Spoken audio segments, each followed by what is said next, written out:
ರಕ್ತಕ್ಕೆ, ದೇವರ ಸಭೆಗೆ, ದೇವರ ಸಮ್ಮುಖಕ್ಕೆ ನೀವೆಷ್ಟಾಗಿ ಎಷ್ಟು ಆದ್ಯತೆ ಕೊಡ್ತೀರೋ, ಎಷ್ಟಾಗಿ ಎಷ್ಟು ದೇವರ ಸಮ್ಮುಖನ ಇಷ್ಟಪಡ್ತೀರೋ. ಇದೇ ಇಷ್ಟಪಟ್ಟು தேவனுடைய சமூகத்தை இஷ்டப்படணும், தேவனுடைய ஆலயத்தை இஷ்டப்படணும், ದೇವನೋடு இருக்கிறத ಇಷ್ಟಪಡணும். ನೀವು ದೇವರೊಂದಿಗೆ ಎಷ್ಟು ಇರ್ತೀರೋ ಅಷ್ಟು ನಮ್ಮ ಗುಣಗಳೆಲ್ಲ ಬದಲಾಗ್ಬಿಡುತ್ತೆ. ಯಾರೊಂದಿಗೆ ನಾವು ಇರ್ತೀವೋ ಅವ್ರ ಸ್ವಭಾವಗಳು ಏನಾಗುತ್ತೆ ನಮ್ಮಲ್ಲಿ ಉಂಟಾಗುತ್ತೆ. ಅದೇ ರೀತಿ ಇವತ್ತು ಆತನ ಶರೀರ ರಕ್ತದಲ್ಲಿ ನಾವು ಪಾಲ್ಗೊಳ್ಳೋಕೆ ನಾವು ಬಂದಿದ್ದೀವಿ. ಆದರೆ ದೇವರು ಏನು ಇಷ್ಟಪಡ್ತಾರೆ, ಪ್ರಕಟಣೆಯ ಪುಸ್ತಕನ ಈ ವರ್ಷದಲ್ಲೇ ಮುಂದಿನ ವಾರದಿಂದಲೇ ಇಲ್ಲ ಈ ವಾರದಿಂದಲೇ ಪ್ರಕಟಣೆ ಪುಸ್ತಕನ ನಾವು ಖಂಡಿತ ಏನು ಮಾಡೋಣ, ನೋಡೋಣ. ಪ್ರಕಟಣೆನಲ್ಲೇ ದೇವರು ಎಲ್ಲ ಕಾರ್ಯನ ಕೊಟ್ಟಿದ್ದಾರೆ.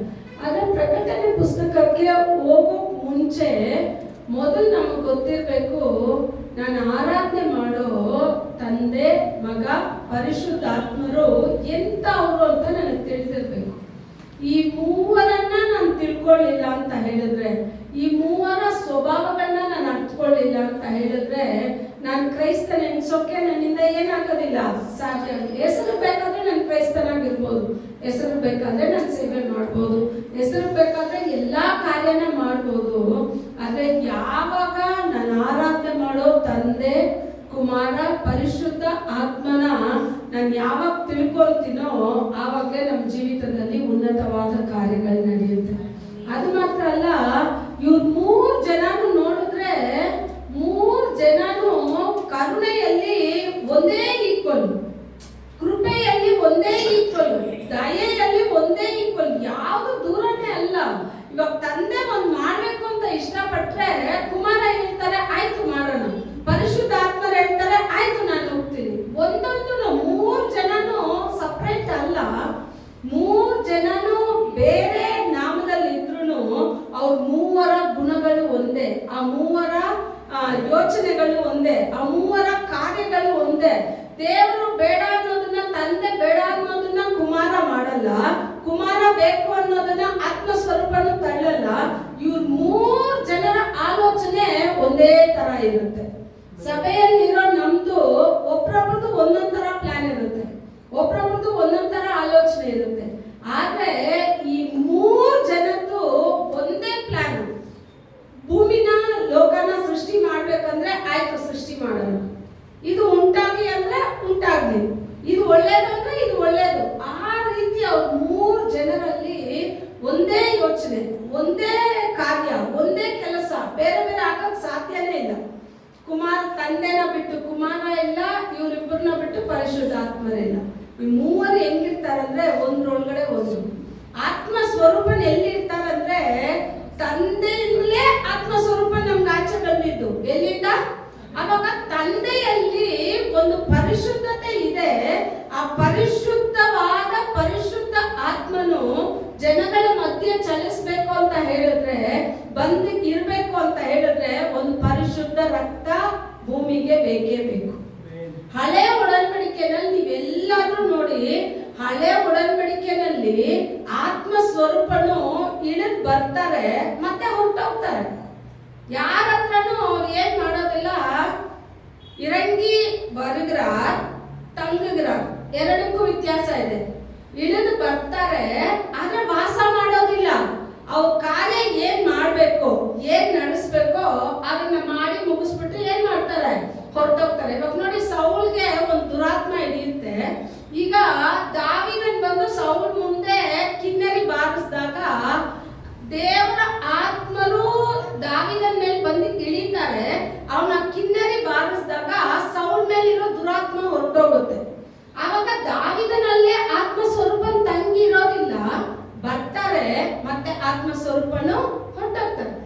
ಈಗ ಪರಲೋಕ 4000 ವರ್ಷ ಕಾಯ್ತಾ ಇದೆ ಆತ್ಮ ಸ್ವರೂಪನನ್ನ ರಿಲೀಸ್ ಮಾಡೋಕೆ. ಯಾಕೆ ಅಂದ್ರೆ ಆತ್ಮ ಸ್ವರೂಪನು ಕಾಯ್ತಾ ಇದ್ದಾರೆ.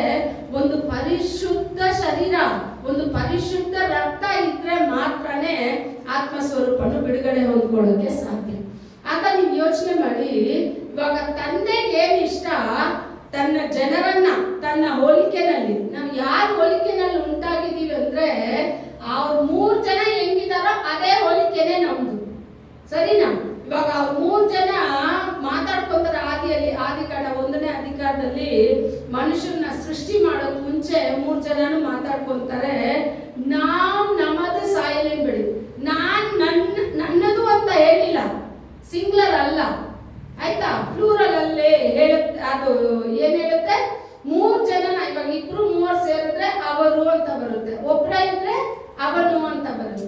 ಅದೇ ಅವರು ನನ್ನ ಹೋಲಿಕೆನಲ್ಲಿ ಅಂತ ಹೇಳಿಲ್ಲ, ಅವ್ರು ಹೇಳ್ತಾರೆ ನಮ್ಮ ಹೋಲಿಕೆನಲ್ಲಿ ನಮ್ಮ ರೂಪದಂತೆ ಯಾರನ್ನ ಉಂಟು ಮಾಡೋಣ? ಮನುಷ್ಯರನ್ನ ಉಂಟು ಮಾಡೋಣ. ಈಗ ಈ ಮನುಷ್ಯರನ್ನ ಉಂಟು ಮಾಡಿ ಮನುಷ್ಯರು ತಪ್ಪಲ್ಲಿ ಬಿದ್ದಾಗ, ಮನುಷ್ಯರು ತಪ್ಪು ಮಾಡಿದಾಗ ಈ ಮನುಷ್ಯರ ಬಿಡುಗಡೆಗೂ ಒಂದು ಪರಿಶುದ್ಧ ರಕ್ತ ಬೇಕು. ಯಾಕಂದ್ರೆ ವಚನ ಹೇಳ್ತಾ ಇದೆ, ಪಾಪದ ಸಂಬಳ ಏನು? ಮರಣ. ಅದಕ್ಕೆ ಬೇರೆ ಸಂಬಳ ಕೊಡೋಕೆ ಸಾಧ್ಯ ಇಲ್ಲ. ಇವಾಗ ಮನುಷ್ಯ ತಪ್ಪು ಮಾಡಿದ್ರೆ ಮನುಷ್ಯ ಏನಾಗ್ಬೇಕು? ಸಾಯ್ಬೇಕು. ಆದ್ರೆ ಮನುಷ್ಯ ತಪ್ಪು ಮಾಡೋ ಸ್ವಭಾವ ಉಳ್ಳವನು, ಈಗ ಮನುಷ್ಯ ತಪ್ಪು ಮಾಡ್ತಾ ಇದ್ರೆ ಸಾಯ್ತಾನೆ ಇದ್ರೆ ಲೋಕದಲ್ಲಿ ಕೊನೆಗೆ ಯಾರು ಉಳ್ಕೊಂತಾರೆ? ಯಾರು ಉಳ್ಕೊಳಕ್ ಸಾಧ್ಯ ಇಲ್ಲ. ಯಾಕಂದ್ರೆ ವಚನ ಹೇಳ್ತಾ ಇದೆ, ಭೂಮಿನಲ್ಲಿ ಒಬ್ಬನು ನೀತಿವಂತನಲ್ಲ, ಎಲ್ಲರೂ ಪಾಪ ಮಾಡಿದ್ರು. ಅವಾಗ ಎಲ್ಲರೂ ಏನಕ್ಕೆ ಗುರಿ? ಮರಣಕ್ಕೆ ಗುರಿ.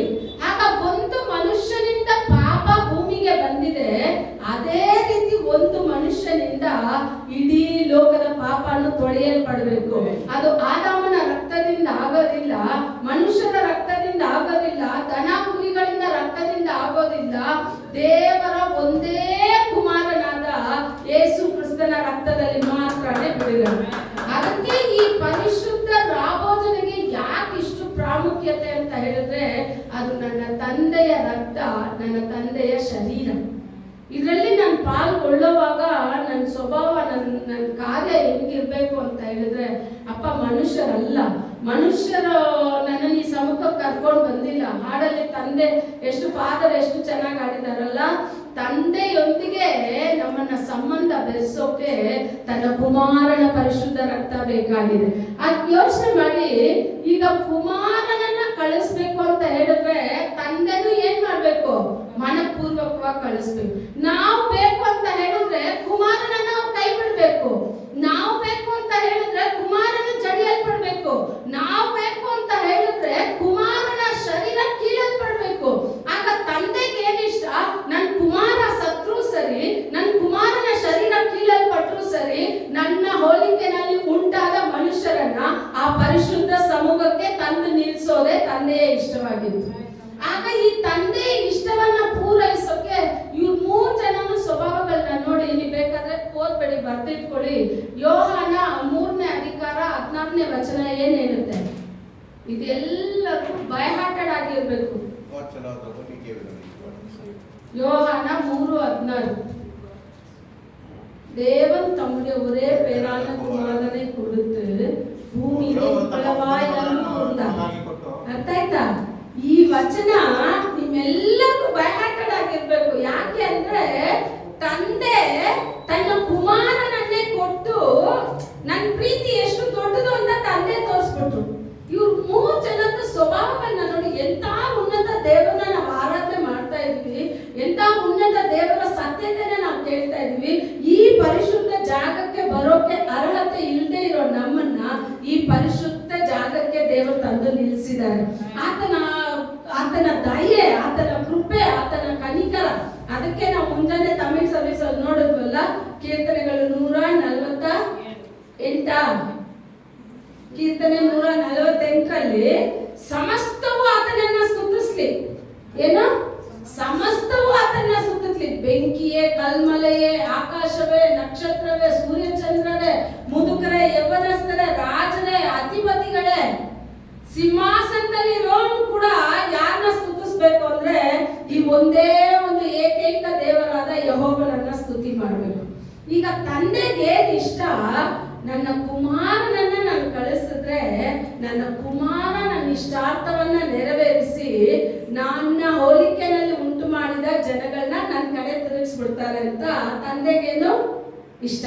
ಇವಾಗ ತಂದೆ ಹೇಳ್ತಾರೆ, ತಂದೆ ವಚನ 3:16 ಹೇಳುತ್ತೆ, ತನ್ನ ಒಂದೇ ಚೊಚ್ಚಲ ಮಗನನ್ನ ಕೊಟ್ಟು ತನ್ನ ಪ್ರೀತಿ ಎಷ್ಟು ದೊಡ್ಡದು ಅಂತ ಏನ್ ಮಾಡ್ಬಿಟ್ರು ದೇವರು ತೋರ್ಪಡಿಸ್ಬಿಟ್ರ. ಎತ್ತಿದ್ರ ಯಾರಾದ್ರೂ ಎತ್ತದವ್ರು ಓದಿ. ಲೋಕದ ಮೇಲೆ ಎಷ್ಟು ಪ್ರೀತಿಯನ್ನಿಟ್ಟು ತನ್ನ ಒಬ್ಬನೇ ಮಗನನ್ನು ಕೊಟ್ಟನು, ಆತನನ್ನು ನಂಬುವ ಒಬ್ಬನಾದರೂ ನಾಶವಾಗದೆ ಎಲ್ಲರೂ ನಿತ್ಯ ಜೀವವನ್ನು ಪಡೆಯಬೇಕೆಂದು ಆತನನ್ನು ಕೊಟ್ಟನು. ಇದಕ್ಕೆ ಯಾರ ಮೇಲೆ ಇಷ್ಟಪಟ್ಟಂತೆ? ಲೋಕದಲ್ಲಿ ಯಾರಿದ್ದೀವಿ? ಕೀರ್ತನೆ 115 ಹೇಳುತ್ತೆ, ಪರಲೋಕವು ಯೆಹೋವನದು, ಭೂಮಿಯನ್ನ ಯಾರು ಕೊಟ್ಟಿದ್ದಾರೆ? ನಮಗ್ ಕೊಟ್ಟಿದ್ದಾರೆ. ಆಗ ಭೂಮಿನಲ್ಲಿರೋ ನಮ್ಮನ್ನ ಆತನ ಸಮ್ಮುಖಕ್ಕೆ ಬರಮಾಡ್ಕೊಳ್ಳೋಕೆ ಆತನ ಏನ್ ಮಾಡಿದ್ನಂತೆ? ತನ್ನ ಒಂದೇ ಕುಮಾರನನ್ನ ಕೊಟ್ರಂತೆ.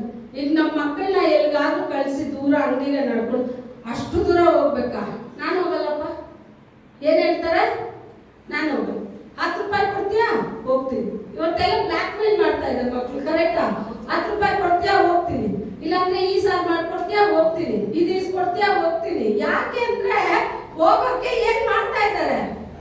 ಇದೆ, ಕರೆಕ್ಟಾ? ಆದ್ರೆ ಯೇಸು ಸ್ವಾಮಿಯ ಗುಣ ಎಷ್ಟು ದೊಡ್ಡದ್ ನೋಡಿ. ತಂದೆ ಹೇಳ್ತಾರೆ, ನನ್ನ ಒಂದೇ ಕುಮಾರನ ಹತ್ರ ಕೇಳಿಲ್ಲ. ದೇವ್ರು ಏನ್ ಮಾಡಿಲ್ಲ, ಕುಮಾರ ನೀನ್ ಹೋಗ್ತೀಯಾ, ನೀನ್ ಹೋದ್ರೇನೆ ಆಗತ್ತೆ ಅಂತ ಅವ್ರು ಕೇಳಿ. ಯಾಕೆ ಕೇಳಿಲ್ಲ ಅಂತ ಹೇಳಿದ್ರೆ, ಬಲಿ ಯಾವಾಗ್ಲೂ ಹಳೆ ಒಡಂಬಡಿಕೆ ಪ್ರಕಾರ ಸಮರ್ಪಕ ಹೆಂಗಿರ್ಬೇಕಂದ್ರೆ ಮನಪೂರ್ವಕವಾಗಿರ್ಬೇಕು. ಅದನ್ನ ಯಾರು ಕಡ್ಡಾಯ ಮಾಡಿ ತಗೊಂಡ್ ಬರಂಗಿಲ್ಲ. ಆ ತರ ಕಡ್ಡಾಯ ಮಾಡಿ ತಗೊಂಡ್ ಬರಂಗ. ಅದಕ್ಕೆ ನಿಮ್ಗೆ ಹೇಳೋದು, ಕಾಣಿಕೆ ಬಾಕ್ಸ್ ಕಾಣಿಕೆ ಹಾಕೋವಾಗ ಯಾರಾದ್ರೂ ಹೇಳ್ಕೊಟ್ಟು ನೀನ್ ದಶಮವಾಗ ಹಾಕು, ನೀನ್ ಕಾಣಿಕೆ ಹಾಕು ಅಂತ ನಿಮ್ಮನ್ನ ಯಾರು ಹೇಳ್ಕೊಡ್ಬಾರ್ದು. ನಾನು ಕೊಟ್ಟ ಆದಾಯದಲ್ಲಿ ನನ್ನ ಮನಪೂರ್ವಕವಾಗಿ ನನ್ನ ತಂದೆಗೆ ಹಾಕ್ತೀನಿ. ಇದನ್ನ ದುಡಿಯೋಕೆ ಬಲ ಕೊಟ್ಟಿದ್ದು ತಂದೆ, ಇದನ್ನ ನನ್ನ ಕೈಯಲ್ಲಿ ಈಸ್ಕೊಳ್ಳೋಕೆ ಬಲ ಕೊಟ್ಟಿದ್ದು ತಂದೆ, ನಾನು ಪ್ರತಿದಿನ ನಡೆಯೋಕೆ ನನಗೆ ಸೌಖ್ಯತೆ ಕೊಟ್ಟಿದ್ದು ನನ್ನ ತಂದೆ. ನನಗೆ ಕೊಟ್ಟಿದ್ರಲ್ಲಿ ಒಂದು ಪಾಲನ್ನ ತಂದು ನಾನು ಏನ್ ಮಾಡ್ತೀನಿ? ಮನಪೂರ್ವಕವಾಗಿ ಕೊಡ್ಬೇಕು, ಪ್ರತಿಯೊಂದು ಮನಪೂರ್ವಕವಾಗಿ. ಆಗ ಈಗ ಕುಮಾರನನ್ನ ಕಳಿಸೋಕೆ ಯಾರಿಗಿಷ್ಟ? ತಂದೆಗಿಷ್ಟ. ನಾನ್ ಕಳಿಸ್ತೀನಿ. ಎಷ್ಟು ವ್ಯಥೆ ಇರುತ್ತೆ ಯೋಚನೆ ಮಾಡಿ. ಹಳೆ ಒಡಂಬಡಿಕೆನಲ್ಲಿ ಬಲಿ ಸಮರ್ಪಣೆ ಎಷ್ಟು ಕ್ರೂರ ಅಂತ ಹೇಳ್ತಾ ಇದೆ. ಚರ್ಮ ಕೀಳಲ್ಪಡ್ಬೇಕು, ತುಂಡು ತುಂಡಾಗಿ ಕತ್ತರಿಸ್ಬೇಕು, ಅದ್ರ ಶರೀರದಲ್ಲಿರೋ ಕಿಡ್ನಿ ಸಪ್ರೇಟ್ ತೆಗಿಬೇಕು, ಲಿವರ್ ಸಪ್ರೇಟ್ ತೆಗಿಬೇಕು, ಕೊಬ್ಬು ಸಪ್ರೇಟ್, ಎಷ್ಟು ವಿಧ ಇದೆ ಗೊತ್ತಾ? ಆಗ ಯೋಚನೆ ಮಾಡಿ, ಒಂದು ಸಾಧಾರಣ ಬಲಿ ಒಂದು ಮನುಷ್ಯ ಸಮರ್ಪಿಸೋದೇ ಇಷ್ಟು ಕ್ರೂರ ಅಂತ ಇರುತ್ತೆ ಅಂದ್ರೆ, ತನ್ನ ಕುಮಾರನನ್ನ ಕಳಿಸಿದ್ರೆ ತನ್ನ ಕುಮಾರನ ಶರೀರವು ಇದೇ ತರ ಕೀಳಲ್ಪಡುತ್ತೆ. ಗೊತ್ತಿದ್ದು ತಂದೆ ನಮ್ಮ ಮೇಲೆ ಇಟ್ಟ ಪ್ರೀತಿ, ಕುಮಾರನನ್ನ ನಮಗೋಸ್ಕರ ಕಳಿಸ್ಕೊಟ್ಟಿದ್ದಾರೆ. ಎಷ್ಟು ಉನ್ನತ ದೇವರು, ಎಷ್ಟು ಸತ್ಯದ ದೇವರು ಅಂತ ಹೇಳಿದ್ರೆ ನಮ್ಮ ವಾಕ್ಯದಿಂದ ವರ್ಣಿಸೋಕೆ ಆಗೋದಿಲ್ಲ. ಅಂತ ಉನ್ನತ ದೇವರನ್ನ ನಾವು ಆರಾಧನೆ ಮಾಡ್ತೇವೆ. ಇಂದು ಈ ಶಬ್ದನ ಕೇಳೋರು ನೀವು ಕೆಲವರಾಗಿರ್ಬೋದು, ಆದ್ರೆ ಇದೇ ಶಬ್ದನ ಇಡೀ ಲೋಕನೇ ಕೇಳೋ ತರ ದೇವರು ನಿಮ್ಮ ಒಬ್ಬೊಬ್ಬರನ್ನು ಬದಲಾಯಿಸ್ಬಿಡ್ತಾರೆ. ಅಂತ ಉನ್ನತ ದೇವರು. ಕುಮಾರನ ಶರೀರ ಕೀಳಲ್ಪಡುತ್ತೆ. ಅದು ಮಾತ್ರ ಅಲ್ಲ, ದೇವರು ಒಂದು ಒಳ್ಳೆ ಸಂದರ್ಭನ ನೋಡಿ ನಾವ್ ಏನ್ ಮಾಡ್ತೀವಿ, ಒಂದು ವೇಳೆ ಲೇಡೀಸ್ ಪ್ರೆಗ್ನೆಂಟ್ ಆಗ್ಬಿಟ್ರೆ, ಅಯ್ಯೋ ಮಳೆಗಾಲದಲ್ಲಿ ಹೆರಿಗೆ ಆಗ್ಬಿಡುತ್ತಾ, ಬಿಸಿಲು ಕಾಲದಲ್ಲಿ ಹೆರಿಗೆ ಆಗ್ಬಿಟ್ರೆ ಜಾಸ್ತಿ ಬಿಸಿಲು ಇರುತ್ತೆ, ಜಾಸ್ತಿ ಮಳೆ, ನೀವ್ ಹೆಂಗ್ ಯೋಚನೆ ಮಾಡ್ತೀರಾ? ನಿಮ್ ಮಗು ಹುಟ್ಟು ಬರ್ಬೇಕಂದ್ರೆ ಒಳ್ಳೆ ಒಂದು ಸುರಕ್ಷಿತವಾದ ಭದ್ರತೆ ಇರ್ಬೇಕು ಅಂತ ಇಷ್ಟಪಡ್ತೀರಾ. ಯೇಸು ಸ್ವಾಮಿನ ತಂದೆ ಕಳಿಸುವಾಗ ಲೋಕದಲ್ಲಿ ಒಳ್ಳೆ ಒಂದು ಸಮಾಧಾನ ಭರಿತ ಆಳ್ವಿಕೆನೇ ಇಲ್ಲ. ದುಷ್ಟ ಆಳ್ವಿಕೆ, ರೋಮ ಸಾಮ್ರಾಜ್ಯದ ಆಳ್ವಿಕೆ. ರೋಮ ಸಾಮ್ರಾಜ್ಯದಲ್ಲಿ ದೇವರ ಹೆಸರು ಸ್ತುತಿಸಕ್ಕೆ ಹೇಳಕ್ಕೆ ಆಗದೇ ಇಲ್ಲ. ಎಷ್ಟು ಕಠಿಣ ಅಂತ ಹೇಳಿದ್ರೆ, ಇಡೀ ಸ್ಟೇಡಿಯಂ ಅಲ್ಲಿ ಕೂತ್ಕೊಂಡು ಈ ಯೆಹೂದ್ಯ ಜನ, ದೇವರನ್ನ ಅರಿತಿರೋ ಜನಗಳನ್ನ ಸೆಂಟ್ರಲ್ ಬಿಟ್ಬಿಟ್ಟು ಸಿಂಹಗಳನ್ನ ಅದ್ರ ಮಧ್ಯದಲ್ಲಿ ಬಿಡೋದು, ಸಿಂಹ ಹಟ್ಟಿಸ್ಕೊಂಡು ಹೋಗಿ ಒಬ್ಬರನ್ನ ಸಾಯಿಸೋದನ್ನ ಕೂತ್ಕೊಂಡು ನೋಡೋ ಒಂದು ಕಾಲದಲ್ಲಿ ದೇವರು ತನ್ನ ಕುಮಾರನನ್ನ ಕಳಿಸಿದ್ರು. ಗಲಾತ್ಯ 3ನೇ ಅಧಿಕಾರದಲ್ಲಿ ಹೇಳುತ್ತೆ, 4ನೇ ಅಧಿಕಾರದಲ್ಲಿ, ಕಾಲಂ ನೆರವೇರಿನ போது ತಮ್ಮடைய ಕುಮಾರನೇ ಅನುಪಿನರಾಗ. ತಮ್ಮ ಕುಮಾರನನ್ನ ಕಳಿಸೋಕೆ ಅವ್ರ ಇಷ್ಟದಂತೆ ಅಲ್ಲ, ಅದಕ್ಕೆ ಒಂದು ಕಾಲ, ಕಠಿಣವಾದ ಕಾಲ, ಕಠಿಣವಾದ ಜನಗಳು, ಯಾರು ಇಷ್ಟಪಡುವ ಸಮಯನೂ ಇಲ್ಲ. ಅಂತ ಕಾಲದಲ್ಲಿ ದೇವರು ತನ್ನ ಒಂದೇ ಕುಮಾರನನ್ನ ಕಳಿಸುದು. ಈ ಕುಮಾರನದು ಎಂತ ಒಳ್ಳೆ ಹೃದಯ ಗೊತ್ತಾ? ಸುವಾರ್ತೆ 10ನೇ ಅಧಿಕಾರ 5, 6, 7 3 ವಚನ ಬೇಗ ಬೇಗ ಓದ್ಬಿಡಿ.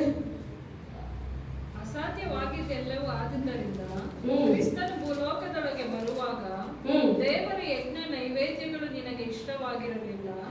ನನಗೆ ದೇಹವನ್ನು ಸಿದ್ಧ ಮಾಡಿಕೊಟ್ಟಿ ಸರ್ವಾಂಗ ಹೋಮಗಳಲ್ಲಿಯೂ ದೋಷ ಪರಿಹಾರಕ ಯಜ್ಞಗಳಲ್ಲಿಯೂ ನೀನು ಸಂತೋಷ ಪಡಲಿಲ್ಲ.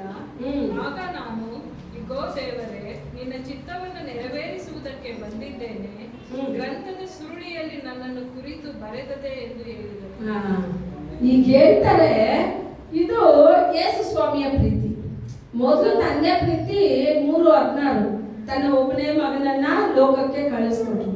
ಇದು ಎಲ್ಲಿ ಬರುತ್ತೆ ಅಂದ್ರೆ ಕೀರ್ತನೆಗಳು 40ನೇ ಕೀರ್ತನೆಯಲ್ಲಿ ಫಸ್ಟೇ ಬರ್ದಿಕ್ಕಿದ್ದಾರೆ. ದಾವಿದನ ಕೀರ್ತನೆಯಲ್ಲಿ ಬರ್ದಿಕ್ಕಿದ್ದಾರೆ, ಗ್ರಂಥದಲ್ಲಿ ನನ್ನ ಬಗ್ಗೆ ಬರ್ದಿದೆಯಲ್ಲ, ನಾನೇನ್ ಮಾಡ್ತೀನಿ, ಹೋಗ್ತೀನಿ. ದೇವ್ರು ಹೇಳ್ತಾರೆ ಒಂದು ಪರಿಶುದ್ಧ ರಕ್ತ. ಯಾಕೆ ಅಂದ್ರೆ ಯೆಶಾಯ 7:9 ಅಧಿಕಾರದಲ್ಲೆಲ್ಲ ನಾವು ನೋಡ್ತೀವಲ್ಲ, ಒಂದು ಕುಮಾರನ್ ಕೊಡಲ್ಪಡುವನು, ಆತನ ಮೇಲೆ ಆಳ್ವಿಕೆ ಇರುವುದು, ಆತನೇ ಜನರ ಪಾಪಗಳಿಗೋಸ್ಕರ ನಿವಾರಣೆ ಬರುವುದು. ಆಗ ಆತ್ಮ ಸ್ವರೂಪನು ಬರೆಯೋವಾಗ್ಲೇನೆ ನಮ್ಗೆಲ್ಲ ಬರ್ತಿಕ್ಕಿದ್ದಾರೆ, ಒಂದು ಪರಿಶುದ್ಧ ರಕ್ತ ಭೂಮಿಗೆ ಬರ್ಬೇಕು, ಬಂದ್ರೆ ಜನಗಳು ಬಿಡುಗಡೆ ಹೊಂದ್ಕೊಂತಾರೆ ಅಂತ. ಈಗ ಯೇಸು ಸ್ವಾಮಿ ತಂದೆ ಹತ್ರ ಹೇಳ್ತಾರೆ, ತಂದೆ ನಿನಗೆ ಬಲಿಗಳ ಸಮರ್ಪಣೆ ಮಾಡಿದ್ರು ನಿನಗೆ ಸಂತೋಷ ಇಲ್ಲ, ನೈವೇದ್ಯಗಳು ನಿನ್ಗೆ ಇಷ್ಟ ಇಲ್ಲ, ನಿನಗೆ ಏನ್ ಇಷ್ಟ ಅನ್ನೋದು ನನಗ್ ಗೊತ್ತು, ನೀನ್ ನನಗೆ ಒಂದು ಶರೀರವನ್ನ ತಯಾರಿ ಮಾಡಿಕೊಡು, ನಾನೀಗೋ ಹೋಗ್ತಾ ಇದ್ದೀನಿ ನಾನು ಅಂತ ಹೇಳ್ತಾರೆ. ನೋಡಿ, ಮರಣವನ್ನ ಸಂಧಿಸೋಕೆ ಕುಮಾರನು ಎಷ್ಟು ಸಂತೋಷ ಪಟ್ಟು ಬಂದ್ರು ಭೂಮಿಗೆ. ಏನನ್ನ ಸಂಧಿಸೋಕೆ? ಹುಟ್ಟೋವಾಗ್ಲೇನೆ 33 ವರ್ಷ ಮಾತ್ರ ಅವ್ರ ಆಯುಸ್ ಕಾಲ. ಭೂಮಿನಲ್ಲಿ ತುಂಬಾ ಕ್ರೂರವಾಗಿ ಸಾಯಿಸಲ್ಪಡ್ತಾರೆ ಅಂತ ಗೊತ್ತಿದ್ದು ಸಂತೋಷದಿಂದ ಕುಮಾರನು ತನ್ನನ್ನು ಒಪ್ಪಿಸ್ಕೊಂಡು ಬಂದ್ರು ಅಂತ ಹೇಳಿದ್ರೆ ಆ ಕುಮಾರನ ಪ್ರೀತಿ ಎಷ್ಟು ದೊಡ್ಡದು. ಅಂತ ಶರೀರದಲ್ಲಿ ನಾವು ಕೈ ಇಕ್ತಾ ಇದ್ವಿ, ಅಂತ ರಕ್ತದಲ್ಲಿ ನಾವು ಕೈ ಇಕ್ತಾ ಇದ್ವಿ.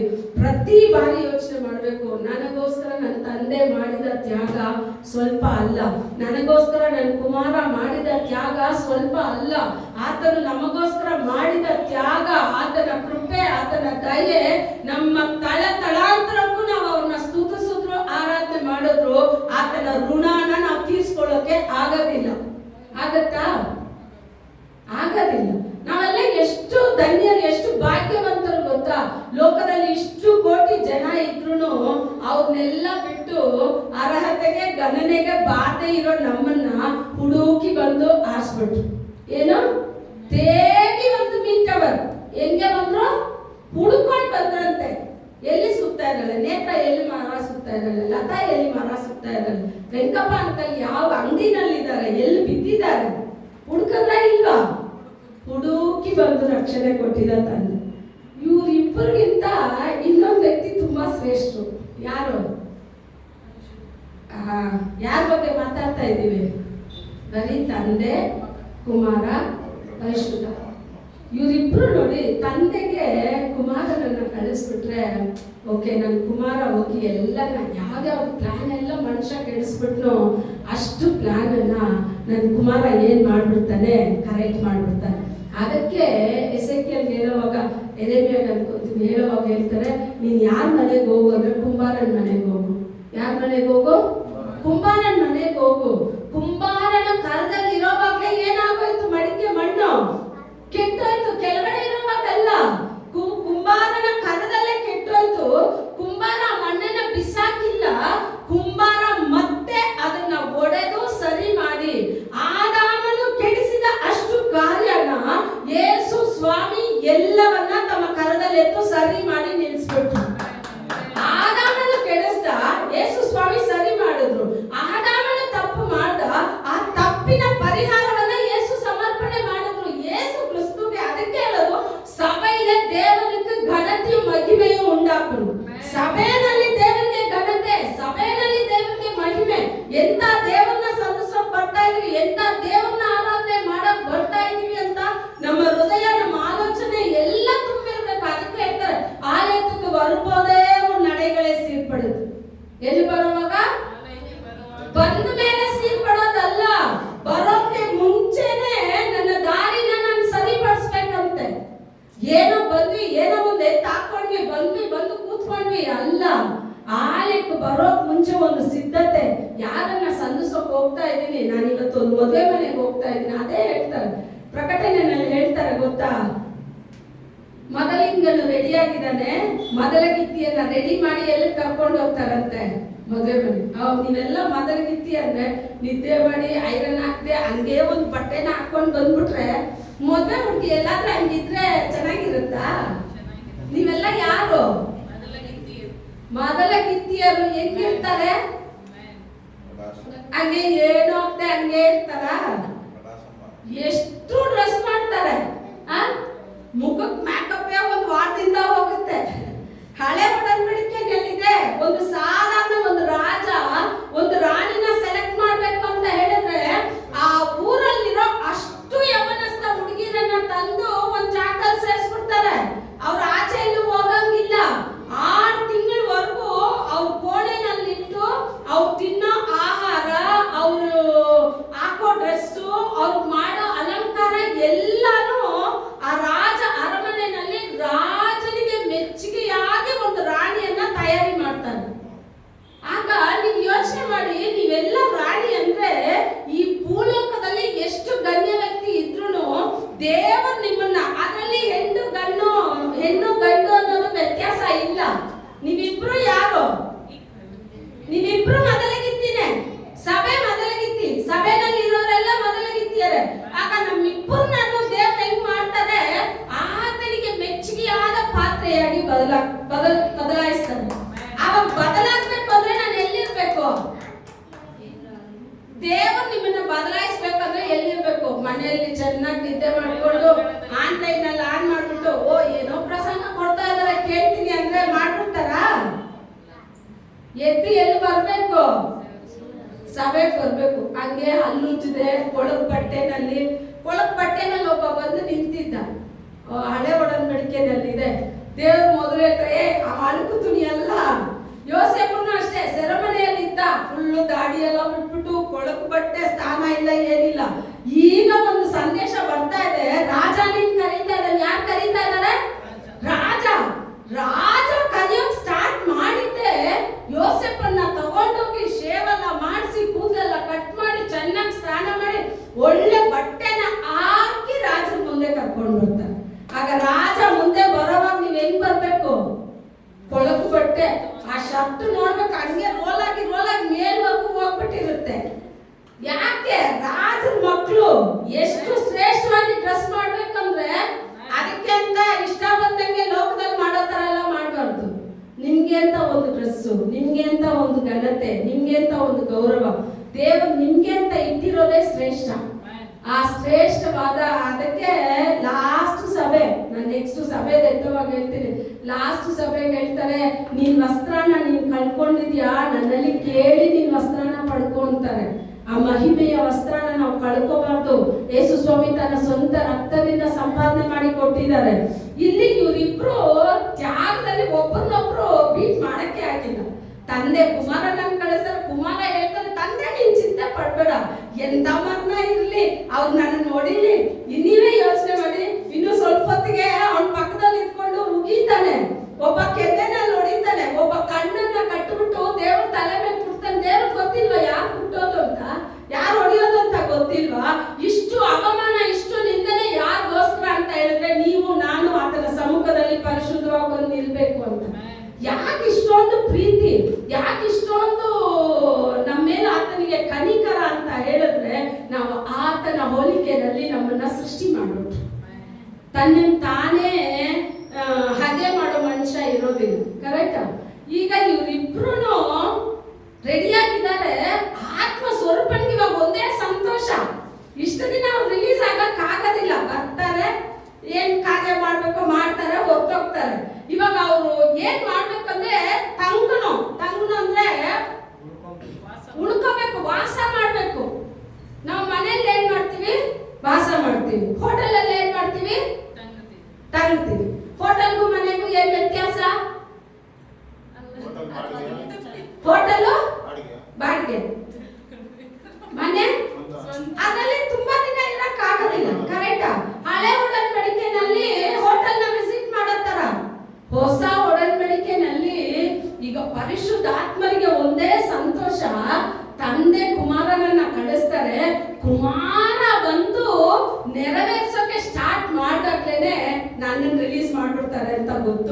ನನ್ನನ್ನು ರಿಲೀಸ್ ಮಾಡಿದ್ರೆ ಈ ತಂದೆಯ, ಅದಕ್ಕೆ ಹೇಳೋದು ಯೋಹನ್ನ ಕಳ್ಸೋವಾಗ ದೇವ್ರು ಹೇಳ್ತಾರೆ, ತಂದೆಯ ಕಡೆಗೆ ಮಕ್ಕಳ ಹೃದಯಗಳನ್ನ ತಂದೆ ಕಡೆಗೆ ತಿರುಗಿಸ್ತಾನೆ, ತಂದೆಯ ಹೃದಯಗಳನ್ನ ಮಕ್ಕಳ ಕಡೆಗೆ ತಿರುಗಿಸ್ತಾನೆ. ಆಗ ಈ ಕೆಲಸ ಮಾಡೋದು ಯಾರು ಅಂದ್ರೆ ಆತ್ಮ ಸ್ವರೂಪನು. ನಮ್ಮ ಹೃದಯಗಳನ್ನ ಯಾವಾಗಲೂ ನೀವೇ ಯೋಚನೆ ಮಾಡಿ, ಏನಾದ್ರೂ ಒಂದು ಚಿಕ್ಕ ತಪ್ಪು ದೇವರಲ್ಲಿ ಇಲ್ಲದೆ ನನ್ನ ಮನ ಬಂದಂತೆ ಇದ್ಬಿಟ್ಟು ದೇವ್ರು ನನ್ಗೆ ಇದು ಮಾಡಿದ್ರು ಅದು ಮಾಡಿದ್ರು ಅಲ್ಲ, ದೇವರಲ್ಲಿ ನೀವು ಇದ್ಬಿಟ್ರೆ ಒಂದು ಚಿಕ್ಕ ಒಂದು ತಪ್ಪು ಆಯ್ತು ಅಂದ್ರೂ ಅದು ನಿಮ್ಮನ್ನು ಚುಚ್ತಾನೇ ಇರುತ್ತೆ. ಚುಚ್ಚೇ ಇಲ್ಲ ಅಂದ್ರೆ ಎಲ್ಲೋ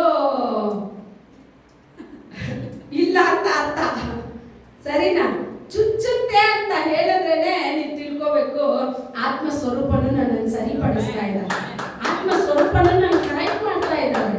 ನಾನು ಹೇಳೋ ಕಾರ್ಯಗಳು ನಮ್ಮ ಹೃದಯವನ್ನ ಚುಚ್ಚುತ್ತೆ ಅಂದ್ರೆ ನನ್ನನ್ನ ಆತ್ಮ ಸ್ವರೂಪನು ಕರೆಕ್ಟ್ ಮಾಡ್ತಾ ಇದ್ದಾರೆ. ನಿಮಗ್ ಮಾತ್ರ ಅಲ್ಲ, ಇದು ನನಗೂ ಸೇರಿದ್ದೆ, ನಾನು ಮನುಷ್ಯನೇ, ನನ್ನನ್ನು ತಂದೆ ಸರಿ ಮಾಡ್ತಾರೆ.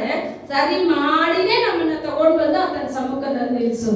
ಇವ್ರಿಬ್ರು ಇವಾಗ ರೆಡಿ ಆಗ್ಬಿಟ್ರು. ಆತ್ಮ ಸ್ವರೂಪನ್ಗೆ ಒಂದೇ ಸಂತೋಷ. ಮೊದಲೇ ನೋಡಿ, ನಡಿಬೇಕಾಗಿರೋ ಕಾರ್ಯಗಳನ್ನ ಯಾರು ಹೇಳ್ಕೊಡೋದಂದ್ರೆ ಆತ್ಮ ಸ್ವರೂಪನು. ಆತ್ಮ ಸ್ವರೂಪನು ಏನ್ ಮಾಡ್ತಾರೆ, ನಡಿಬೇಕಾಗಿರೋ ಕಾರ್ಯಗಳನ್ನ ಮೊದಲೇ ಹೇಳ್ತಾರೆ. ಆಗ ಈಗ ಆತ್ಮ ಸ್ವರೂಪನ್ಗೆ ಏನಾಯ್ತು, ತಂದೆ ಕಾಲನ ರೆಡಿ ಮಾಡ್ಬಿಟ್ರು, ಕುಮಾರನ್ ಬರ್ತಾರೆ. ಕುಮಾರನು ಏನ್ ಹೇಳೋದು, ಶಿಲುಬೆ ಮೇಲೆ ಬಂದು ಸತ್ತ ಮೇಲೆ ಆಮೇಲೆ ಬಂದು ತಂಗಿಲ್ಲ. ಕುಮಾರನು ದೀಕ್ಷಾ ಸ್ನಾನ ಮಾಡೋವಾಗ್ಲೇನೆ ಮಾಡಿ ಅವ್ರ ಆ ನೀರಿಂದ ಯೋರ್ದಾನ್ ಹೊಳೆಯಿಂದ ಮೇಲ್ ಬರೋವಾಗ ಆತ್ಮ ಸ್ವರೂಪನ್ ಬಂದು ಆತನ ಮೇಲೆ ತಂದಿರುತ್ತೆ. ಯಾಕೆ ಅಂದ್ರೆ ಯೋಹನ 1ನೇ ಅಧಿಕಾರ, ನೀವು ಮನೇಲಿ ಓದ್ ನೋಡಿ, ಆ ಯೋಹನ 1ನೇ ಅಧಿಕಾರದಲ್ಲಿ ಹೇಳುತ್ತೆ, ಇದೋ ಉಲಗತ್ತಿನ ಪಾವತಿ ಸುಮಂದು ತೀರ್ಕ್ರ ದೇವಾಟುಗುಟ್ಟಿ. ಇವ್ರು ದೇವರ ಮಗ, ಕುರಿ, ಲೋಕದ ಪಾಪನ ಹೊರೋ ಕುರಿ.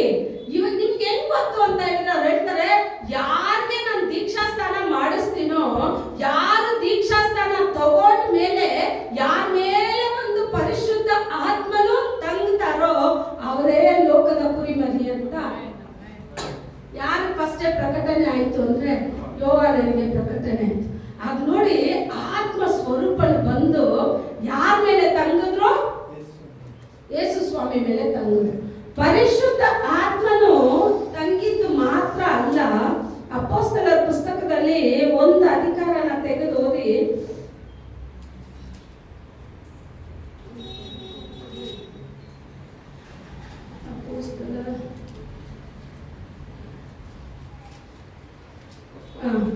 ಅಪೊಸ್ತಲರ 10ನೇ ಅಧಿಕಾರ 38ನೇ ವಚನ ಓದಿ. Acts chapter 10:38. ಪವಿತ್ರಾತ್ಮದಿಂದಲೂ ಬಲದಿಂದಲೂ ಅಭಿಷೇಕಿಸಿದನು. ದೇವರು ಆತನ ಸಂಗಡ ಇದ್ದದ್ದರಿಂದ ಆತನ ಉಪಕಾರಗಳನ್ನು ಮಾಡುತ್ತಾ ಸೈತಾನನಿಂದ ಬಾಧಿಸಲ್ಪಡುತ್ತಿರುವವರೆಲ್ಲರನ್ನು ಗುಣ ಮಾಡುತ್ತಾ ಸಂಚರಿಸಿದನು. ತಮಿಳಲ್ಲಿ ಇರುತ್ತೆ ನೋಡಿ, நசரேனாகிய இயேசுவை தேவன் பரிசுத்த ஆவியினாலும் வல்லமையினாலும் அபிஷேகம் பண்ணினார். ಯೇಸುವನ್ನ ಯಾರು ಆತ್ಮದಿಂದ ತುಂಬಿಸಿದ್ದು? ದೇವರೇ ಯೇಸು ಸ್ವಾಮಿಯನ್ನ ಯಾವ್ದ್ರಿಂದ ತುಂಬಿಸಿದ್ರು? ಆತ್ಮದಿಂದ ತುಂಬಿಸಿದ್ರು. ಆತ್ಮದಿಂದ ಮಾತ್ರ ಅಲ್ಲ, ವಲ್ಲಮಯ ಬಲದಿಂದ, ಬಲನ ಕೊಟ್ಟಿದೆ, பலದಿಂದ அபிஷேகம் பண்ணினார். தேவன் அவருடனே கூட இருந்தபடியினால் அவர் நன்மை செய்கிறவராயும் பிசாசின் வல்லமையில் அகப்பட்ட யாவரையும் ಗುಣಮಾಕುகிறವರಾயும் ಸುತ್ತಿ ತಿರುಗಿದ್ದಾರೆ. ಇವಾಗ ಯೇಸು ಸ್ವಾಮಿ ಮೇಲೆ ಯಾರು ತಂಗಿದ್ದಾರೆ? ಪರಿಶುದ್ಧ ಆತ್ಮನು ತಂಗಿದ್ದಾರೆ. ದೇವರು ಯೇಸು ಸ್ವಾಮಿ ಜೊತೆ ಇದ್ದಾರೆ. ಇವಾಗ 3 ಜನನು ಹೆಂಗಿದ್ದಾರೆ? 3 ಜನನು ಒಟ್ಟಿಗೆ ಇದ್ದಾರೆ. ನೀವು ಹೋಗಿ ಇನ್ನು ನಿಮ್ಗೆ 1 ಯೋಹಾನ 2 ಯೋಹಾನ ಎಲ್ಲ ನೀವು ಓದ್ ನೋಡಿ, ಅದರಲ್ಲಿ ಹೇಳುತ್ತೆ ಪರಲೋಕದಲ್ಲಿ ಸಾಕ್ಷಿ ಕೊಡೋರು 3, ತಂದೆ, ಕುಮಾರ, ಪರಿಶುದ್ಧಾತ್ಮ. ಭೂಮಿಯಲ್ಲಿ ಸಾಕ್ಷಿ ಕೊಡೋರು 3, ತಂದೆ ಅಲ್ಲ, ಕುಮಾರ, ಪರಿಶುದ್ಧಾತ್ಮನು, ಜಲ ಅಂದ್ರೆ ನೀವು ದೀಕ್ಷಾ ಸ್ನಾನ ಮಾಡೋದು. ಇದೇ ಭೂಮಿನಲ್ಲಿ ಸಾಕ್ಷಿ ದೇವರಿಗೆ ನೀವು ಸಾಕ್ಷಿ ಕೊಡೋ ಒಂದು ಜೀವಿತ. ಈಗ ಈ 3 ಜನ ಹೆಂಗಿದ್ದಾರೆ, 3 ಜನ ಒಬ್ರಲ್ಲೊಬ್ರು. ಇವಾಗ ನೋಡಿ 3 ವ್ಯಕ್ತಿನೂ ಗುರುತಿಸ್ತಾ ಇದೆಯಾ? ಯೇಸು ಸ್ವಾಮಿ, ದೇವ್ರು ಏನ್ ಮಾಡಿದ್ರು, ಪರಿಶುದ್ಧ ಆತ್ಮನನ್ನ ಕಳಿಸಿದ್ರು. ಇವಾಗ 3 ಜನನು ಯೇಸು ಸ್ವಾಮಿಯಲ್ಲಿ ಒಬ್ರು, 3 ಜನನು ಮೂವರು ಸೇರಿ ಯೇಸು ಸ್ವಾಮಿ ಎಲ್ಲೆಲ್ಲ ಹೋಗ್ತಾರೋ ಅಲ್ಲೆಲ್ಲ ಸೈತಾನಿನಿಂದ ಬಿಡುಗಡೆ, ಎಲ್ಲೆಲ್ಲ ಯೇಸು ಸ್ವಾಮಿ ನಡೀತಾರೋ ಅಲ್ಲೆಲ್ಲ ಅದ್ಭುತ, ಅಲ್ಲೆಲ್ಲ ಬಿಡುಗಡೆ, ಅಲ್ಲೆಲ್ಲ ರೋಗ ಓಡ್ತಾ ಇದೆ. ಯಾಕೆ ಅಂತ ಹೇಳಿದ್ರೆ ಅವ್ರು 3 ಜನನು ಪರಿಶುದ್ಧತೆಯಲ್ಲಿ ವಾಸ ಮಾಡಿದ್ರು. ದೇವರನ್ನ ದರ್ಶನ ಮಾಡೋಕೆ ಪರಿಶುದ್ಧತೆ ಇಲ್ಲದೆ ಒಬ್ರು ದೇವರನ್ನ ದರ್ಶನ ಮಾಡೋಕ್ ಸಾಧ್ಯ ಇಲ್ಲ. ಆಗ ನಮ್ಮ ಪರಿಶುದ್ಧತೆ ಅಲ್ಲ, ದೇವರ ಪರಿಶುದ್ಧತೆಯಲ್ಲಿ ನಾವು ನಡಿಬೇಕು. ಆಗ ಕುಮಾರನು ಎಷ್ಟು ಇಷ್ಟಪಟ್ಟು ತನ್ನನ್ನೇ ತಂದೆಗೆ ಒಪ್ಸಿದ್ರು, ತಂದೆ ಕುಮಾರನನ್ನೇ ನಮಗೋಸ್ಕರ ಬಿಟ್ಕೊಟ್ರು. ಇವರಿಬ್ಬರ ರಕ್ತದಿಂದ, ತಂದೆ ಕುಮಾರನ ರಕ್ತದಿಂದ ಹೊರಬಂದವ್ರು ಯಾರು? ಪರಿಶುದ್ಧಾತ್ಮರು. ಕೊನೆಯದಾಗಿ ಎಲ್ಲ ಮುಗೀತು. ಇನ್ನೇನು ಯೇಸು ಸ್ವಾಮಿ ಪಕ್ಕದಲ್ಲಿರೋ 2 ಕಳ್ಳರನ್ನ, ಯಾಕಂದ್ರೆ ಹಳೆ ಉಡன்பಡಿಕೆಯಲ್ಲಿ ಬಲಿ ಸಮರ್ಪಣೆ ಆಗುತ್ತಲ್ಲ, ಈ ಬಸ್ಕಾ ಬಲಿ ಇರುತ್ತಲ್ಲ, ಪಾಪ ನಿವಾರಣಾ ಬಲಿಗೆ ಸಮರ್ಪಣೆ ಮಾಡೋ ಬಲಿನ ಅದ್ರಲ್ಲಿ 1 ಮೂಳೆನೂ ಮುರಿಯಲ್ಪಡಬಾರ್ದು. 1 ಮೂಳೆನೂ ನೀವು ಬೇಕಾದ್ರೆ ವಿಮೋಚನ ಕಂಡ 11ನೇ ಅಧಿಕಾರದಲ್ಲಿ ಹೋಗಿ ಬಸ್ಕಾ ಹಬ್ಬದ ಆ ರೊಟ್ಟಿಯನ್ನ, ಆ ಮಾಂಸವನ್ನ ಹೆಂಗ್ ತಿನ್ಬೇಕು ಅಂತ ಹೇಳ್ತಾರೆ. 1 ಮೂಳೆನೂ ಅದ್ರಲ್ಲಿ ಏನ್ ಮಾಡಬಾರ್ದು, ಮುರಿಯಲ್ಪಡಬಾರ್ದು. ಈಗ ಸಮಯ ಹೋಗ್ತಾ ಇದೆ, ಯೇಸು ಸ್ವಾಮಿ ಪಕ್ಕದಲ್ಲಿರೋ 2 ಕಳ್ಳರದು ಕಾಲು ಎಲುಬುಗಳನ್ನ ಏನ್ ಮಾಡಿದ್ರು? ಮುರಿದ್ರು. ಅವಾಗ ಯೇಸು ಸ್ವಾಮಿ ಹತ್ರ ಬರ್ತಾರೆ, ಕಾಲು ಮುರಿಯೋಣ ಅಂತ ಬರ್ತಾರೆ. ಆದ್ರೆ ಅವರಲ್ಲಿ ಏನು ಚಲನೆನೇ ಇದ್ದಿಲ್ಲ. ಅದಕ್ಕೆ ಅವ್ನು ಹೇಳ್ತಾನೆ, ಯಾಕೆ ಕಾಲು ಮುರಿಯೋದು? ನೀನ್ ಏನ್ ಮಾಡು, ಒಂದು ಶಾರ್ಪ ಹೆಜ್ಜೆನ ತಗೊಂಡ್ ಬಾ, ಚುಚ್ಚಿ ನೋಡೋಣ ಅಂತ.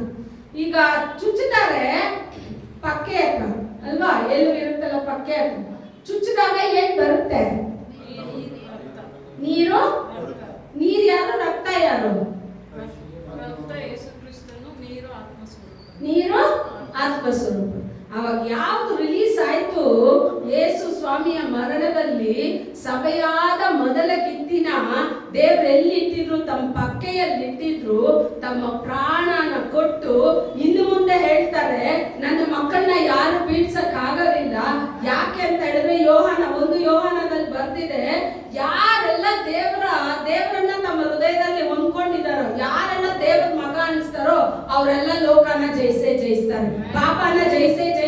ಜಯಿಸಕ್ ಆಗಲ್ಲ ಅಂತ ನಾವ್ ಹೇಳಲೇಬಾರ್ದು. ಜಯಿಸೋ ಕ್ರಿಸ್ತನು ನಮ್ಮಲ್ಲಿರುವಾಗ ನಾನು ಜಯಿಸ್ತೀನಿ, ಜಯಿಸೋ ಕ್ರಿಸ್ತನು ನನ್ನಲ್ಲಿ ನಡೆಯುವಾಗ ನಾನು ಎಲ್ಲವನ್ನ ಜಯಿಸ್ತೀನಿ. ಜಯಿಸೋ ಕ್ರಿಸ್ತನು ನನ್ನಲ್ಲಿ ಇರೋವರೆಗೂ ನಾನು ಈ ಭೂಮಿನಲ್ಲಿ ಇರ್ತೀನಿ. ದೇವರಿಗೆ ಅಂತ ಒಂದು ಪರಿಶುದ್ಧ ಜೀವನ. ನೀವೇ ಅದಕ್ಕೆ ನಿಮ್ಗೆ ಹೇಳಿ, ಫಸ್ಟ್ ನೀವು ಹೋಗಿ ಸುವಾರ್ತೆ ಸಾರಬೇಕು ಅಂತ ಇಷ್ಟಪಡಬೇಡಿ. ಫಸ್ಟ್ ದೇವರ ಸಮ್ಮುಖದಲ್ಲಿ ಕೂತ್ಕೋಬೇಕು ಅಂತ ಇಷ್ಟಪಡಿ. ನೀವು ಕೂತ್ಕೊಳ್ಳಿ. ನಿಮ್ಮ ಲೈಫ್ ನ ನೋಡಿನೇ ನಾನು ಹೇಳಿದ್ನಲ್ಲ, ಬೆಳಗ್ಗೆ ಹೇಳಿದ್ರು, ಅಂತ್ಯೋಕ್ಯದಲ್ಲೇ ಮೊದಲು ಕ್ರೈಸ್ತರು ನಾವೇ ಇವತ್ತು ಎಲ್ಲರೂ ಸಭೆಗೆ ಅವರವರೇ ಹೆಸರು ಇಟ್ಕೊಂತಾರೆ. ಇದು ಜೆಹೋವಾ ವಿಟ್ನೆಸ್, ಇದು ಆ ವಿಟ್ನೆಸ್, ಈ ವಿಟ್ನೆಸ್, ಎಲ್ಲ ವಿಟ್ನೆಸ್. ಆದ್ರೆ ಒಬ್ರು ವಿಟ್ನೆಸ್ಸೇ ಇಲ್ಲ. ಒಬ್ರು ಯೇಸು ಸ್ವಾಮಿ ಮಕ್ಕಳೇ ಜಗಳದಲ್ಲಿ ನಂಬರ್ 1 ಅಲ್ಲಿದ್ದಾರೆ. ಏನ್ರಲ್ಲಿದ್ದಾರೆ? ಅವಾಗ ಆಗುತ್ತಾ? ಜನ ನಿಮ್ಮನ್ನೆಲ್ಲ ನೋಡ್ತಾ ಇರ್ತಾರೆ, ಲೋಕ ನಿಮ್ಮನ್ನ ಗಮನಿಸ್ತಾ ಇದೆ, ನಿಮ್ ನಡೆನ ಗಮನಿಸುತ್ತೆ, ನಿಮ್ಮ ಮಾತುಗಳನ್ನ ಗಮನಿಸುತ್ತೆ, ನಿಮ್ ನೋಟನ ಗಮನಿಸುತ್ತೆ, ನೀವ್ ಏನ್ ಮಾಡ್ತೀರಾ ಅನ್ನೋದನ್ನ ಗಮನಿಸುತ್ತೆ. ನೀವು ಕರೆಕ್ಟ್ ಆಗಿ ನಡೆದ್ಬಿಟ್ರೆ ನೀವು ಹೋಗಿ ನಾನು ಕ್ರೈಸ್ತರು ಅಂತ ಹೇಳ್ಕೊಳ್ಳೋದು ಬೇಡ. ಅವರೇ ಬಂದು ನಿಮ್ಮಲ್ಲಿ ಕೇಳ್ತಾರೆ, ನೀವ್ ಯಾವ ಸಭೆಗೆ ಹೋಗ್ತೀರಾ, ಇಷ್ಟು ಗುಣಗಳು ನಿಮ್ಮಲ್ಲಿದೆ, ನಾನು ನಿಮ್ ಸಭೆಗೆ ಬರ್ತೀನಿ ಅಂತ ದೇವರು ಮಾರ್ಪಡಿಸ್ತಾರೋ ಪಡಿಸಲ್ವಾ? ಪಡಿಸ್ತಾರೆ. ಯೇಸು ಸ್ವಾಮಿ ಹೋದ ಜಾಗದಲ್ಲೆಲ್ಲ ಹೊಸ ಒಡಂಬಡಿಕೆ 3 ಗಾಸ್ಪಲ್ ಅಲ್ಲಿ ಹೇಳ್ತಾರೆ, ಇವ್ರು ಮಾಡೋ ತರ ಪ್ರಸಂಗ ಯಾರು ಮಾಡಿಲ್ಲ, ಇವ್ರು ಮಾತಾಡೋ ತರ ಯಾರು ಮಾಡಿಲ್ಲ, ಇವ್ರು ಕೊಡೋ ಬಿಡುಗಡೆ ತರ ಒಬ್ರು ಕೊಟ್ಟಿಲ್ಲ. ಯಾಕೆಂದ್ರೆ ಆತನ ಏನ್ ಮಾತಾಡಿದ್ನೋ ಅದೇ ತನ್ನ ಜೀವಿತದಲ್ಲಿ ತೋರ್ಪಡಿಸಿದ್ರು. ಏನನ್ನ ಹೇಳಿದ್ರು ಅದನ್ನೇ ಮಾಡಿದ್ರು. ನಾವ್ ಇವತ್ತು ಹೇಳೋದೊಂದಿರುತ್ತೆ, ಮಾಡೋದೊಂದಿರುತ್ತೆ. ಆದ್ರೆ ಪರಿಶುದ್ಧಕ್ಕೂ ನನಗೂ ಸಂಬಂಧನೇ ಇರೋದಿಲ್ಲ. ಆ ರೀತಿ ಅಲ್ಲ. ದೇವರನ್ನ ನನ್ನ ಲೈಫ್ ಅಲ್ಲಿ ನಾನು ಮೊದಲು ತೋರಿಸ್ಬೇಕು. ಅದಕ್ಕೆ ಹೇಳಿದ್ವಲ್ಲ, ಅಂತ್ಯೋಕ್ಯದಲ್ಲಿ ಮೊದಲು ಕ್ರೈಸ್ತರಿಗೆ ಶಿಷ್ಯರಿಗೆ ಏನ್ ಹೆಸರು ಕೊಟ್ರಂತೆ? ಹೆಂಗ್ ಕೊಟ್ರು? ಕ್ರೈಸ್ತರು ಅಂತ ಏನು ಕೊಟ್ರು ಅವ್ರ ಹೆಸರು?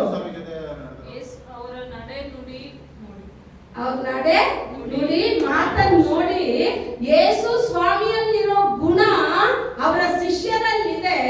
ಅದಕ್ಕೆ ಅವ್ರಿಗೆ ಏನಂತ ಹೆಸರು, ಇವ್ರು ಕ್ರೈಸ್ತರು. ನಿಮ್ಮನ್ನು ಜನ ನೋಡಿ ಹೇಳ್ಬೇಕು, ಇವ್ರು ಕ್ರೈಸ್ತರು, ಇವ್ರು ದೇವರ ಮಕ್ಕಳು, ಇದು ದೇವ್ರ ಮಗನ, ಇದು ದೇವ್ರ ಮಗಳ ಅಂತ ರಾಗ ಹೇಳಿದ್ರೆ ನಾನು ಅಲ್ಲಿ ಫೇಲಿಯರ್. ನೋಡಿದ ತಕ್ಷಣನೇ ಹೇಳ್ಬೇಕು, ಇದು ದೇವರ ಮಗ, ಇದು ದೇವರ ಮಗಳು, ಇವಳ ಮಾತು ನುಡಿ ನಡೆ ಎಲ್ಲ ಹೆಂಗಿದೆ ಅಂದ್ರೆ ದೇವರಿಗೆ ಮೆಚ್ಚುಗೆ ಆಗಿದೆ. ಅದೇ ಲೋಕದಲ್ಲಿ ಇದು ಏನನ್ನ ನಾವು ತೋರಿಸ್ತೀವೋ ಇಲ್ವೋ, ಎಲ್ಲರೂ ಹೇಳೋ ಪ್ರಕಾರ ಕ್ರಿಸ್ತನನ್ನ ನೋಡಿದ್ದೇನೆ, ಕ್ರೈಸ್ತರಲ್ಲಿ ಕ್ರಿಸ್ತನನ್ನ ಇನ್ನೂ ನೋಡಿಲ್ಲ. ಅರ್ಥ ಆಯ್ತಾ? ಕ್ರಿಸ್ತನನ್ನ ನೋಡಿದ್ದೇನೆ, ಕ್ರೈಸ್ತರಲ್ಲಿ ಕ್ರಿಸ್ತನನ್ನ ನೋಡಿಲ್ಲ. ಹಾಗಂದ್ರೆ ಇನ್ನು ನಾವೇನ್ ಮಾಡಿಲ್ಲ ನಮ್ಮ ಜೀವಿತದಲ್ಲಿ, ಕ್ರಿಸ್ತನ್ನ ತೋರಿಸಿಲ್ಲ. ನಿಮ್ ಜೀವಿತದಲ್ಲಿ ಕ್ರಿಸ್ತನ್ನ ತೋರಿಸ್ಬಿಡಿ. ನಿಮ್ ಸುವಿಶೇಷ ಇಲ್ದೇನೆ ನಿಮ್ ಜೊತೆ ದೇವರು ಎಷ್ಟು ಜನಗಳನ್ನ ಸೇರಿಸ್ತಾರೆ ಅಂತ ಹೇಳಿದ್ರೆ, ಯಾಕೆ ಅಂದ್ರೆ ಈ ಪೂರ್ತಿ ಇಡೀ ಬೈಬಲ್ ಪೂರ್ತಿ ಸಂದೇಶ ಒಂದೇ ಒಂದು. ಹಳೆ ಒಡಂಬಡಿಕೆನಲ್ಲೂ ಅಷ್ಟು ಕಟ್ಟಳೆಗಳಿತ್ತು, ನೆರವೇರ್ಸಕ್ಕಾಗಿಲ್ಲ. ಹೊಸ ಒಡಂಬಡಿಕೆಯಲ್ಲಿ ಎಲ್ಲಾನು ತಂದು ಎರಡೇ ಕಟ್ಟಲೆನಲ್ಲಿ ಹಾಕ್ಬಿಟ್ರು. ನಿನ್ನ ದೇವರಾದ ದೇವರು ಒಬ್ಬರೇ ದೇವರು, ಅವರೊಬ್ಬರನ್ನ ಆರಾಧನೆ ಮಾಡು. ಎರಡನೇದು ನಿನ್ನನ್ನ ಪ್ರೀತಿಸೋ ತರ ಪ್ರೀತಿಸು. ಆಯ್ತಾ? ಅವಾಗ ನ್ಯಾಯ ಪ್ರಮಾಣத்தின் நிறைவு, ರೋಮರ್ ಪುಸ್ತಕದಲ್ಲಿ ಹೇಳುತ್ತೆ, ನ್ಯಾಯ ಪ್ರಮಾಣದ ನೆರವೇರಿಕೆ ಪೂರ್ತಿ ಯಾವುದು ಅಂದ್ರೆ ಅನ್ಬು. ಏನು? ಪ್ರೀತಿ. ಇದು ಒಂದು ಪ್ರೀತಿ ಎಷ್ಟು ದೊಡ್ಡ ಕಾರ್ಯಗಳನ್ನ ಮಾಡ್ತು. ಉನ್ನತವಾದ ದೇವರನ್ನ ತಂದೆ ಮಡಿಲಲ್ಲಿ ಒಬ್ಬನೇ ಮಗನಾಗಿ, ನಾನು ತಿಳ್ಕೊಂಡು ಪ್ರಾವರ್ಬ್ಸ್ 8ನೇ ಅಧಿಕಾರದಲ್ಲಿ ಎಲ್ಲ ದೇವರು ಸೃಷ್ಟಿ ಮಾಡುವಾಗ ಆತನ ಮಡಿಲಲ್ಲಿ ನಾನು ಚೊಚ್ಚಲ ಮಗನಾಗಿ ಮಲಗಿದ್ದೆ. ತಂದೆ ಮಡಿಲಲ್ಲಿದ್ದ ಮಗ ನಿಮಗೋಸ್ಕರ ನನಗೋಸ್ಕರ ಮಾನವನ ಅವತಾರ ತಾಳಿ ಈ ಭೂಮಿಗೆ ಇಳಿದು ಬಂದ್ರು. ಆ ರಕ್ಷಣೆನ ನಮ್ಗೆ ಈಸ್ಕೊಟ್ರು. ನಾನು ಲೋಕವನ್ನ ಜಯಿಸಿದ್ದೇನೆ, ನೀನು ನನ್ನಲ್ಲಿರೋದಾದ್ರೆ ನೀನು ಲೋಕವನ್ನ ಜಯಿಸ್ತೀಯ. ನನಗೆ ಕಷ್ಟ ಉಂಟು, ನನಗೆ ಅವಮಾನ ಉಂಟು, ಅದೇ ಕಷ್ಟ ಅವಮಾನದಿಂದನೇ ನಿನಗುಂಟು. ಆದ್ರೆ ನೀನು ಒಂದು ತಿಳ್ಕೊ, ನಾನು ಲೋಕನ ಜಯಿಸಿದೆ, ನನ್ನ ಕುಮಾರನು ಎಂದು ನೀನು ಎನ್ಸ್ಕೊಂಡ್ರೆ ನೀನು ಲೋಕನ ಜಯಿಸ್ಬಿಡ್ತೀಯ. ಲೋಕ ನಿಮ್ಮನ್ನ ಜಯಿಸಬಾರ್ದು, ಲೋಕದ ಆಶೆಗಳು ನಿಮ್ಮನ್ನ ಜಯಿಸಬಾರ್ದು, ಲೋಕದ ಇಷ್ಟಗಳು ನಿಮ್ಮನ್ನ ಜಯಿಸಬಾರ್ದು. ಅದನ್ನೆಲ್ಲ ನೀವು ತುಳಿದು, ಪಾಸ್ಟ್ ಹೇಳ್ತಾರಲ್ಲ, ಎಲ್ಲವನ್ನ ಕಾಲ್ ಕೆಳಗಡೆ ತುಳಿದು ಏನ್ ಮಾಡ್ಬೇಕು? ಜಯಿಸಿ ಮೇಲ್ ಬರ್ಬೇಕು. ನೀವು ಜಯಿಸಿ ಮೇಲ್ ಬಂದು ಒಂದು ಉನ್ನತ ಸ್ಥಾನಕ್ಕೆ ನೀವು ನಿಲ್ಬೇಕು ಅಂತ ಹೇಳಿದ್ರೆ ಯೇಸು ಕ್ರಿಸ್ತನ ಶರೀರ ರಕ್ತ ಪ್ರತಿದಿನ ನಿಮ್ಮನ್ನು ನಡೆಸ್ತಾನೆ ಇರಬೇಕು. ಆ ರಕ್ತವನ್ನ ಘನಪಡಿಸಿ, ಆ ಶರೀರವನ್ನ ಘನಪಡಿಸಿ ನೀವು ಹತ್ತಬೇಕಾದ ಉನ್ನತ ಸ್ಥಾನಕ್ಕೆ ದೇವರು ನಿಮ್ಮನ್ನ ಹತ್ತಿಸ್ಕೊಡ್ತಾರೆ. ದೇವರ ನಾಮಕ್ಕೆ ಮಹಿಮೆ ಉಂಟಾಗಲಿ.